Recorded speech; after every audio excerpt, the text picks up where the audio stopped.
Hello, പുതിയൊരു വീഡിയോയിലേക്ക് സ്വാഗതം. ഇന്നത്തെ ഒരു റിവ്യൂ വീഡിയോ ആണ്. നമ്മൾ ഇതിനു മുമ്പ് ഒരു വീഡിയോ ചെയ്തിരുന്നു, നമ്മൾ കാറിലൊക്കെ സ്ക്രാച്ച് റിമൂവറിൻ്റെ ഒരു ക്രീം. അപ്പോൾ അതുമായി ബന്ധപ്പെട്ടൊരു വീഡിയോ ചെയ്യാൻ പോകുന്നത്. അതിനുശേഷം അവർ ആ വീഡിയോ കണ്ടതിന് ശേഷം ഒരു പ്രൊഡക്റ്റ് റിവ്യൂ ചെയ്യുമോ ചോദിച്ചു. അപ്പോൾ അങ്ങനെ ഒരു പ്രൊഡക്റ്റ് അയച്ചു തന്നിരുന്നു, ഏകദേശം 1 മാസത്തോളമായി അയച്ചു തന്നിട്ട്. അപ്പോൾ ഞാനത് യൂസ് ചെയ്തിട്ട് റിവ്യൂ പറയാൻ എഴുതിയിട്ടാണ് ഇത്ര ഹോൾഡ് ചെയ്തത്. കഴിഞ്ഞ മാസം ജൂലൈയിൽ അയച്ചു തന്ന പ്രൊഡക്റ്റാണ്. അപ്പോൾ നമുക്ക് ഏതാ പ്രൊഡക്റ്റ് നോക്കാം. ഇതാണ് പ്രൊഡക്ട്സ്. ഡീപോളിൻ്റെ ഫ്രഷ്നർ ഏകദേശം 10ഓളം ഫ്ലേവർ ഉണ്ട്. എല്ലാം ഒന്നിനോടൊന്ന് മെച്ചാണ്. ഞാൻ ഉപയോഗിച്ച് നോക്കി, അതിനുശേഷമാണ് ഈ വീഡിയോ ചെയ്യുന്നത്. ഇതിൻ്റെ ഒരു ഉപകാരം എന്ന് പറഞ്ഞാൽ 3 in 1 യൂസാണ്. വീട്ടിൽ ഉപയോഗിക്കാം, കാറിൽ ഉപയോഗിക്കാം, ഡ്രസ്സിൽ ഉപയോഗിക്കാം. അതുപോലെ ലോങ് ലാസ്റ്റിംഗ് ആണ്, സ്മെല്ല് ലോങ് ലാസ്റ്റിംഗ് ആണ്, സൈഡ് എഫക്റ്റ് ഇല്ല, ഫ്രീ ഫ്രം ആൽക്കഹോളാണ്.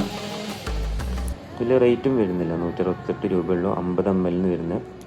നമ്മൾ വീട്ടിലൊക്കെ തുടച്ചതിന് ശേഷം ഒരു ബാഡ് സ്മെൽ ഉണ്ടാവാറുണ്ടല്ലോ, അപ്പോൾ അതിനൊക്കെ 2-3 സ്പ്രേ അടിച്ച് അത്യാവശ്യം നല്ല സ്മെല്ല് വരുന്നുണ്ട്. നമ്മുടെ ഡ്രസ്സിലൊന്നും തന്നെ ഉപയോഗിച്ച് കഴിഞ്ഞാൽ കറയോ കാര്യങ്ങളൊന്നും വരുന്നില്ല. അതുമാതിരി കാറിൽ ചിലർക്ക് എയർ ഫ്രഷ്നർ അടിച്ച് കഴിഞ്ഞാൽ നല്ല തലവേദനയും കാര്യങ്ങളൊക്കെ ഉണ്ടാവും. അപ്പോൾ ഇത് ഉപയോഗിച്ചിട്ട് എനിക്ക് അങ്ങനെയൊന്നും ഫീൽ ചെയ്തിട്ടില്ല. അപ്പോൾ എല്ലാവരും ഒന്ന് ഉപയോഗിച്ച് നോക്കുക. അഥവാ ഉപയോഗിക്കുന്നവരാരെങ്കിലും ഉണ്ടെങ്കിൽ ജസ്റ്റ് നിങ്ങളൊരു ഫീഡ്ബാക്ക് ഈ വീഡിയോക്ക് താഴെ കമൻറ്റ് ചെയ്യുക. ഇത് വാങ്ങാനുള്ള അവരുടെ കോൺടാക്റ്റ് നമ്പർ ഞാൻ ഈ കമൻറ്റിൽ പിൻ ചെയ്യാം. അപ്പോൾ ഉപയോഗിച്ചിട്ട് എല്ലാവരും ഇതിൻ്റെ ഒരു ഫീഡ്ബാക്ക് അറിയിക്കാം.